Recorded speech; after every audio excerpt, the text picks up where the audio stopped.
Building your business was hard, and you only sell it once. With a focus on marketing, communications, digital, and service businesses, the TobinLeff M&A advisory team is dedicated to helping owners maximize and monetize their life's work. Welcome to the TobinLeff M&A podcast. Hi, I'm David Tobin, managing partner of TobinLeff. I'm joined today with two of my partners, Holt Vaughn and Chuck Gottschalk, and our friend and client, Maura Corbett. In July, Maura completed the sale of her company, a company she started in 2010, to Berlin Rosen. Maura, the selling experience. First, tell us what it's been like for you selling your company now, 6 months later. It's funny. It's great. It is very non-dramatic because I think we all designed it that way. We told the team when we announced it that, we were keeping our brand and running our company the way we always run it, and change would come slowly as we build trust and build out the platform. And they were all very relieved. And now all we hear about is, why isn't anything changing? So you can't have it both ways, but it's been wonderful. As a sole owner, it has been so refreshing to have peers. Oh, that's great. People around the table that can really help us grow this business. And I haven't had that before, and it's comforting. So take us back. When and why did you decide to sell? You, of course, engaged us 6 to 7 months before you actually completed the transaction. But when did you decide it was time to sell? I was pretty deliberate about it. I knew that we would hit a fork in the road where I would have to decide, am I going to finance the next stage of our growth myself? Or, was I going to seek investment elsewhere? I also knew that at some point I would become an impediment to other people's growth. And there was only so much runway I could offer myself, running a small company. And then I was also concerned that at a certain size, I would have to add internal positions that would increase my overhead, like HR and finance. And that was not something I wanted to have to do. So I, for 2 or 3 years before I even engaged you guys, I was reading a lot of books and talking to a lot of people and doing my homework. And it was only when I felt ready that I called you guys. Well, we're thankful you called us. As am I.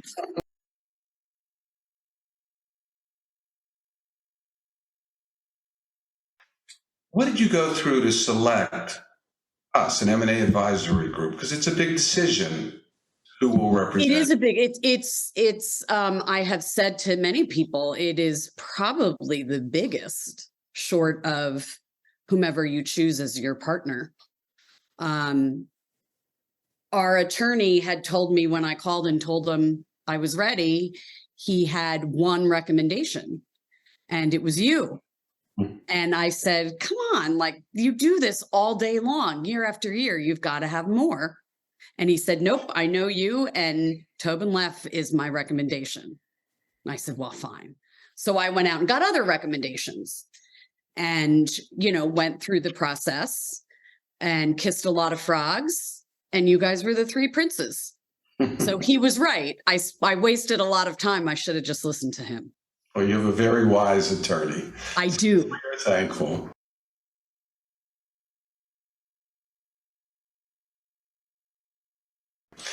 So, Maura engaged us as a team. We worked with her to plan the engagement. Share with our listeners or viewers, what did you and your team, because our research analysts work under you, what did you do as it relates to the types of companies we were going to target who would be potential buyers from our relationships and our database? Yeah.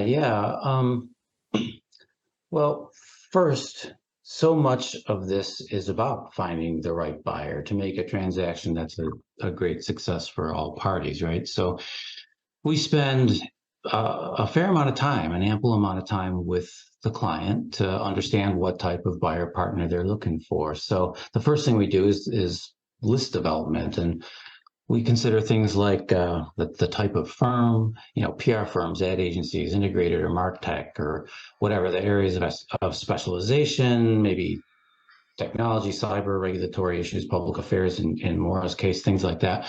So the type of firm, and then culture is a big part of this. So we really try to get in the head and heart of the client to understand what they're looking for and what type of a culture, and you try to ascertain that at least as much as you can in the initial stages, because the culture fit is so important for both buyer and seller.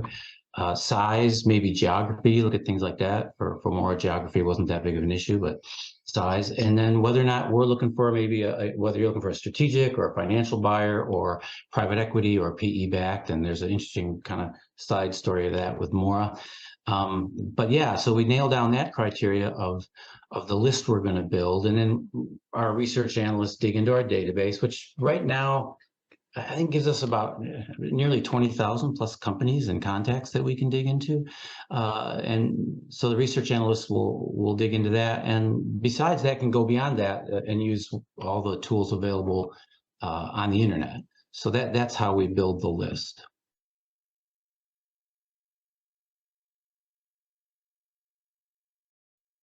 Maura, when we discussed with you, would you be interested in exploring a relationship with private equity buyers? Right away, you were anti. No way. Share with everyone what that was. This is why having the right advisor is so important, because I was extremely anti-private equity. I wouldn't even entertain the thought. And David, it was you who sort of forced me to eat my vegetables and talk to some, interestingly, who sort of confirmed my bias. But it became really important when we did identify the right partner and they were PE backed, and then I had a frame of reference with which to compare them. And, you've heard me say, I call them the anti-PE group.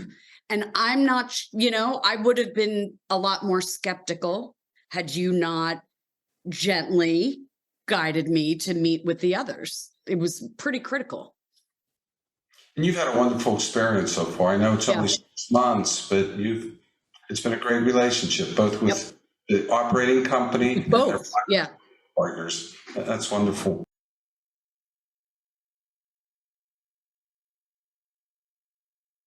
So at TobinLeff, with most engagements, we assign what we call a relationship partner, Holt, that develops relationship with prospective buyers. And then we have the heavy, our transactional partner, who's Chuck, who's the numbers guy. And he's there to defend our client's value proposition before and after. Chuck, on the front end, what work did you do to help present Maura's company in the best light? Yeah, so David, Maura had an interesting journey with her financial team. She had a CFO who I believe left either late in 2020 or early 21, and then she had a CFO for hire, and then she hired a great fellow by the name of Neville, who picked up late summer of 2021. So there's been a lot of transition on the numbers, and Neville was beginning to get them on the path to being GAAP compliant, and buyers want GAAP financial statements. And he was on that journey, and he was getting there when I met him, I think, in December of 21. But what was going to take him probably 18 months to happen, we got done in about 4 to 6 weeks, because we had to, because she was going to market. So we had to make certain that all of her historical numbers were in compliance with GAAP, and that buyers would be able to look at the numbers and have confidence as to where she had financially been.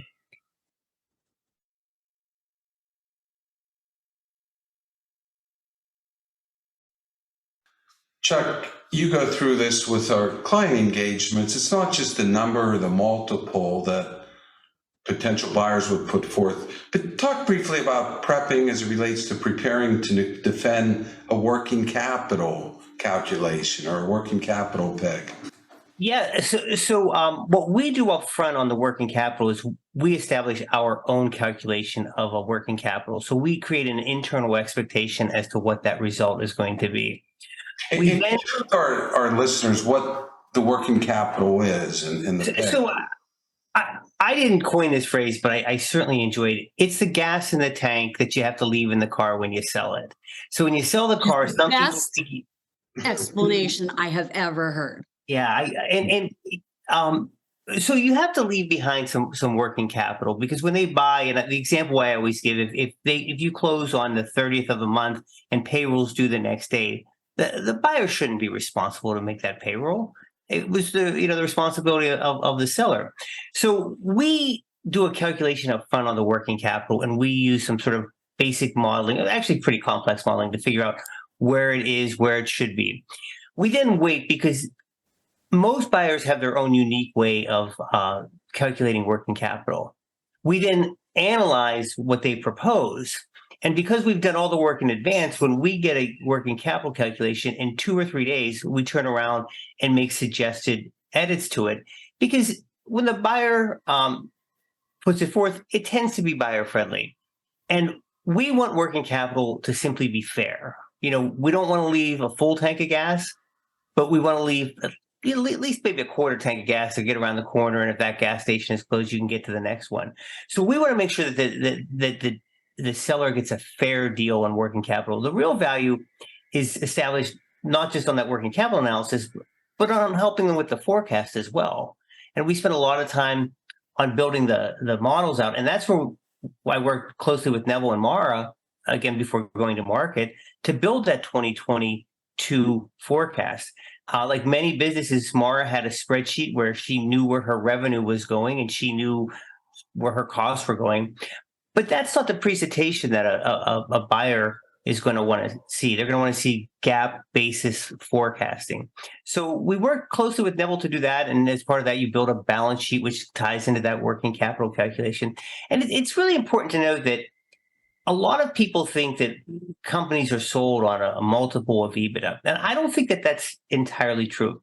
They're sold on a multiple of future EBITDA. They are sold based on not where you've been, but where you're going.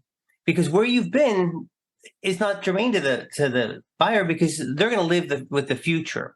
And so we spend a tremendous amount of time making sure that we establish numbers that would hold up, because you first have to establish the forecast, and then you have to live with it and defend it, as you were talking about earlier. So we make certain that we put numbers that are reasonable, and we work really hard, because some sellers are very conservative and they want to underestimate, and some are overly aggressive. And we try to find that middle path about where we really think they're going to turn out in the next several months, because that critically provides to a buyer during that period, it's sort of a dating period where they can see that management understands their business.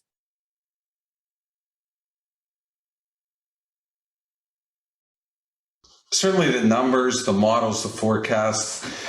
Then there's the other side of the story that you work closely with Maura on, the vision, the value proposition, the unique competitive advantages that are presented in the marketing materials, what we call a CIM, a confidential information memorandum. What was special about the Glen Echo Group that we were able to highlight?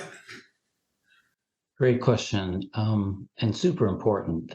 So first off, Maura herself is special because she had a great story to tell, and it's a bit cliche, but it's true. Buyers are looking for companies that have a great story to tell. And in this case, you have a leader in her field, someone who is in the room literally with top leaders in the beginnings of the digital and the internet world. But besides just that, she had a vision for how she and the right partner, the right buyer, could go forward and go to the next level.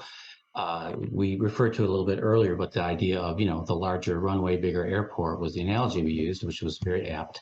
And so Maura was able not only to tell a great story, the story of her company, but to cast a really strong vision for how this could be a success in the future. Which again, Chuck just mentioned, right? To a large degree, it's about the future, not just having a successful past. So that's a big part of it. And then her team and her capabilities. She had a top flight team of talent, and then a great client base, top technology clients, big names in digital, social, broadband, cybersecurity, all that. So there's huge growth in those areas. That's a big story to tell. And finally, which is always super important, I think her numbers were great, right? The company's profit margins were great, the past growth was great, and the future growth projections and story were a highlight. So that made it an easy and powerful, kind of unique story to tell. I would add one thing because Holt's too modest to say it, and actually it goes for all of you guys. Glen Echo works in a pretty complex and niche world. Not the market doesn't really understand what public affairs is.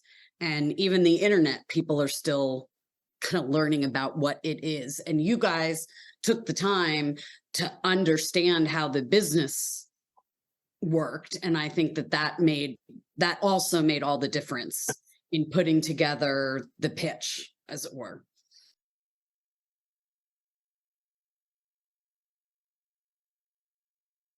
We at TobinLeff, we feel it's so important for our clients, in this case, Maura, to really spend time with those prospective buyers, partners, not rush anything just to get a deal done within 90 days. Well, can you talk about the process to help Maura get comfortable with this huge decision? So, yeah. We talked earlier about kind of building the list of who you're going to go after. So I will, at the risk of going too deep for our audience, but I'll go into a little bit of what the whole process looks like, right? So a lot of this, again, is about spending time with your client to get in their heart and their head and their numbers, and then try to do the same with the prospects. So one of the things that right after we build the list, we write what's called the teaser. And that's an outreach letter that we'll send to prospects on the list. It describes the deal, sometimes revealing the seller, other times not, depending on the project. And we actually customize it to each prospect that we're going to send it to. And then we begin direct, personalized outreach by email primarily, but we'll also at times do snail mail, U.S. Post Office and phone. So there's the teaser. As people respond to that, we get NDAs signed. And during all this, we're keeping constant communication, in this case with Maura, but with the client, right? And we'll send out the teaser, we'll get the NDA signed. And also during this process, we have created what's called the SIM, or the Confidential Information Memorandum.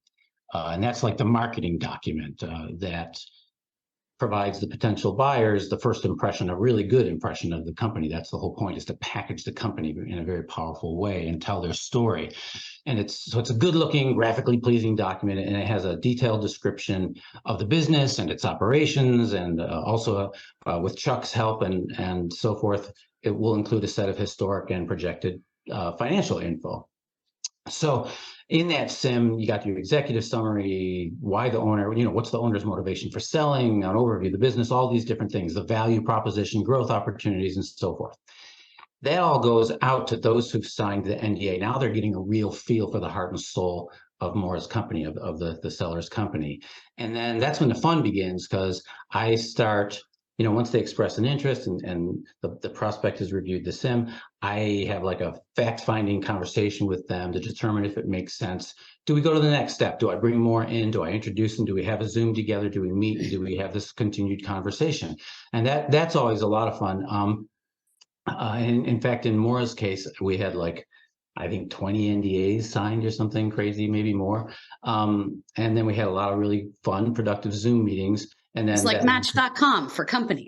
Yeah, it totally is. And really, that's it really is very much like dating. And it's always, well, generally, people, on both sides, especially the sellers, are a little bit, have a little bit of trepidation, a little bit of nervousness about what are these going to be like. Almost always, and it's my job to set the stage and make sure everything's just really comfortable and so forth. But almost always, you quickly find out that they know people that, so and so. Oh yeah, I was just there, and and it becomes a lot of fun. Not as stressful as people would think, and that's when you begin sorting out these relationships, and as they continue, and we set up highly secure virtual data rooms where we share data back and forth and looking at one another, and dating goes deeper if you want to continue that, if both sides want to continue that, and then that hopefully leads to letters of intent and so forth, and there you are.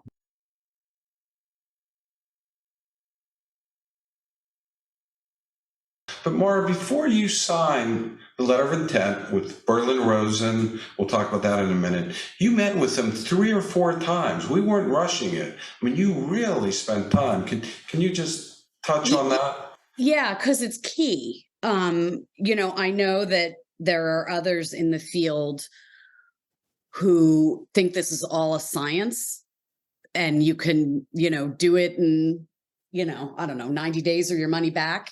It's not. It's an art and a science to making the right deal. And I said, and you agreed many times, I want to do this right, not fast. And we were, of course, doing all of this in the middle of a pandemic. So it's hard to get a sense of people when you're not across the table and you're on a screen. So it was really important to me to, in Berlin Rosen was in New York, so it was close, but to take the time to actually meet these people, if we're going to get married, we should at least go on a date. And I never felt ever rushed by you guys in that process. Like you understood and agreed that kind of time and thoughtfulness was necessary. And the time that it takes, how we believe it should be done right. What was it like trying to run your company while you're selling your... Well, that's why I hired you guys, because I had seen colleagues of mine in this industry and not become... it's sort of like buying a house, right? Or, they become so emotionally involved in the deal that they take their eye off the ball, and they don't stop running their company, but it becomes a competing priority. And, I saw many times where the deal went south, and so did the company, because they weren't keeping their eye on the ball, and the company went downhill as well. And that really scared me. That's why choosing the right partner in this journey, not the partner you end up with, but in this journey is so important, because I had to put a lot of trust in that partner to do what they do best, so I could do what I do best.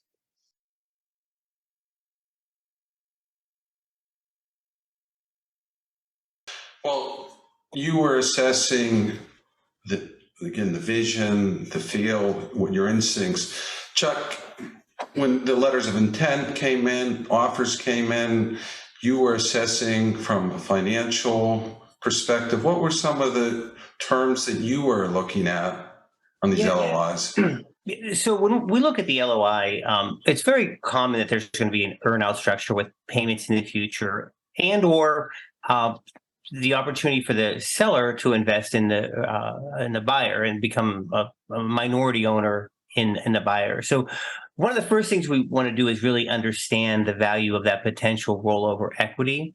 We want to understand that financial partner. We want to understand their stability. If you're going to take 10, 15, 20, 30% of your proceeds and invest it, you really need to understand the quality of that company. Now, fortunately, we had Maura and yourself and Hold out there making sure that you were finding good partners, but we want to validate those numbers, and we just can't accept them on the surface. So we actually have to do some due diligence immediately to say that, would this be a good investment?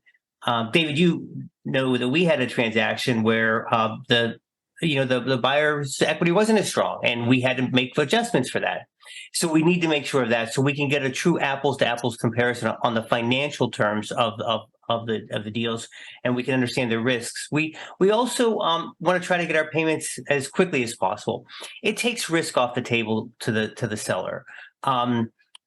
People that sold in 18 and 19 had to live through a pandemic. If you consider a deal that has a 5-year earnout structure, a lot can go wrong. So we want to make those deals as short as possible, and we're going to value the deals that have a shorter term higher. So somebody might offer you more money over 5 years than over 3 years, but you might find that 3 years is a much better deal. So we look at that. And like we said, we just focus on trying to get it as quickly as possible with as few strings attached as possible as well. Some people will want to make a earn out and those future payments tied to the bottom line.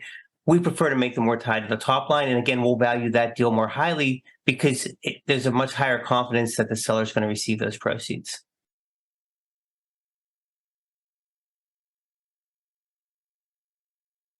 Maura, you shared with us one of the most rewarding experiences of this journey was when you were able to share with your employees what it meant for them. Share with our listeners and viewers what that was like for you. It was great. It was part of sort of the bigger thing about making the right decision, to the best of my ability. I told you guys many times, my worst fear, well, no, it wouldn't be because I never would have done it, but to stand up in front of the team and not feel 100% certain that I had done right by them. So I was able to tell the story and to introduce the partner and why, and then put money behind it as a thank you and as a, we did this together. And it was a highlight. And that money that you put forth, it was through a phantom stock plan, a value sharing plan. Oh, yes. And then and that was the other part. So I was able to give every employee a transaction bonus, and then for our leadership, allow them to have skin in the game. And that was incredibly rewarding.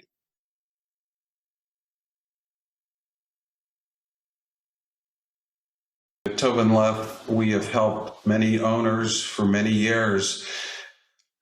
What made the Glen Echo experience sale so successful from your vantage point?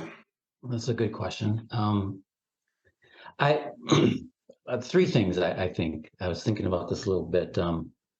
Anyway, it's not really that hard to answer because it's applied to every deal that comes out so well. And so first off was, again, Maura and her story. We had a brilliant seller with a great business story to tell, a great future vision to cast. She knew what she wanted, and this sounds a little self-serving, but she was also open to our counsel, for instance, the PE side of things. And then she executed on her end like a total rock star. So that's the first part. And then second, and this also sounds self-congratulatory, but it's just in general, it's true. You have to have an M&A team that's, cool. That's great to work with. And I think you have to be strong on the relational side, and then the deep financial technical chops side, from prep work through LOIs to the close and even post-close. So there's of three elements. You got Maura and her story, the right M&A team, whether it's us or whoever, you got to have the right M&A team. And then third, those two combined with finding hopefully more than one offer, finding a terrific buyer. In this case, we had several great buyers come to the table. Yeah, and it took time. Like, you guys really helped me work through, in a non-emotional way, right? To like lay it out on the table. And, I trusted your counsel completely. And, in each case, you would point out something that I didn't see. Well, and why you were there. And that's, again, so much of this works both ways, but that trust, trusting our counsel and so forth, or whatever, that trust, that kind of gets established from the get-go, and then has to be earned through the process. And we did work closely together for a period of months on this, and just developed a great relationship together. And so if you can get a great seller and a great story, a good M&A team, and go out and find the right buyer, in this case, Berlin Rosen, they were also consummate professionals and a joy to work with. That's the triumvirate that makes, an amazing transaction. And be willing to take the time Yes. to have all those things come together. I learn on every transaction. It's like my whole life is the story of an ongoing, continuous like learning journey, and that's one of the reasons I love doing this. And this one was I kept kind of just being amazed. Like, again, I'm more the relational dude, but I kept being amazed by, Chuck would come in with, what about this and what about that, and then he would work with Neville and Maura and then David and there was some complexity involved here, and there were many times I was like, dang, I'm glad that that the technical chops are there. I'm glad I can fall back on Chuck and David and Like so our forth. secret superpower.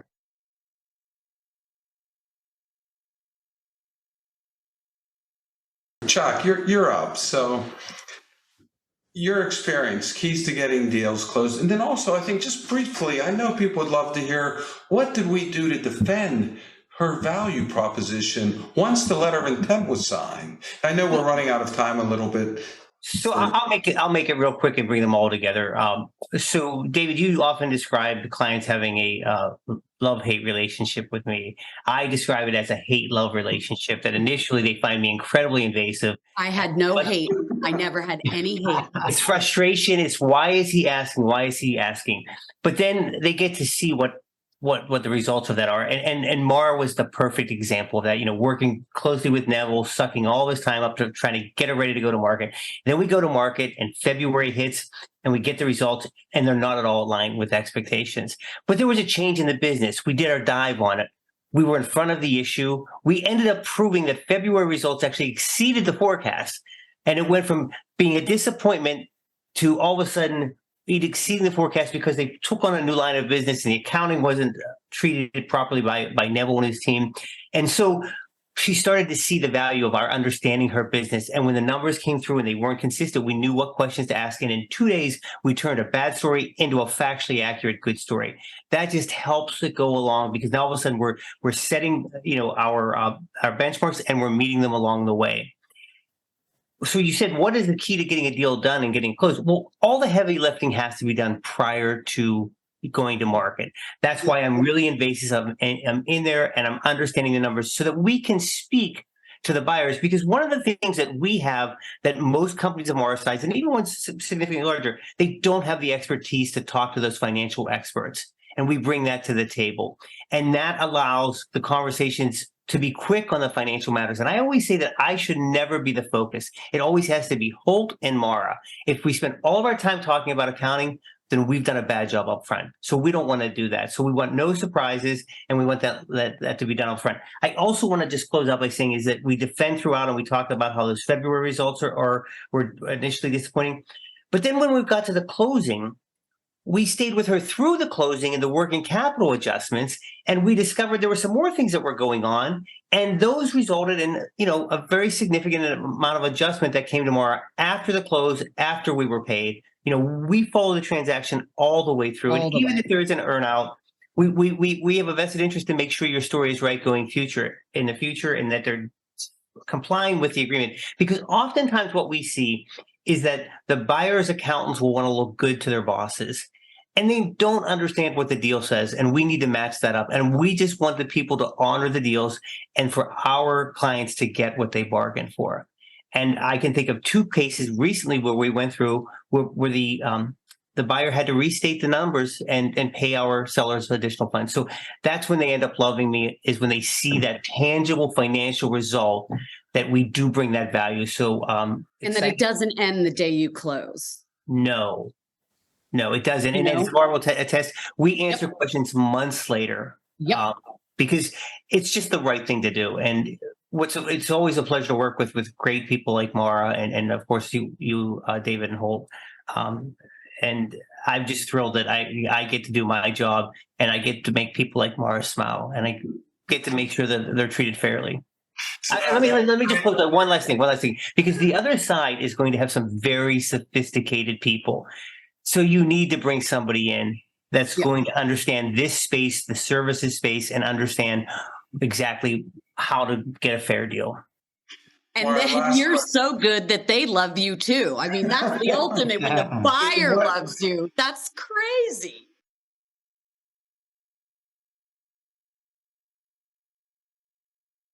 Maura, last question. Owners who are thinking about selling their company, parting advice to them. I know we shared so much information over the last 40 minutes, but do your homework. Like, don't think about it before you have to do it. That really served me well and allowed me to make good decisions, because when they came up, I was ready to make them. So that's the first. And then, I do think choosing the right M&A advisor, the right partner, makes all the difference. And I'm not just saying that because I'm on your podcast and my dog is barking. I apologize. He agrees. That really makes all the difference. Trust. You want to find somebody who has the right values. Like Chuck just said, I did it because it was the right thing to do. People who are willing to take the time to do it right. That's huge. And also, well, it's back to the trust point, right? They do what they do best because that's what they do every day. So you can do what you do best, which is to continue to grow your company. Thanks for listening to the TobinLeff M&A podcast, produced by Main Impact with music by Holt Vaughn. For additional resources, case studies, or to contact a partner today, visit TobinLeff.com and be sure to subscribe or sign up for our emails to never miss an episode.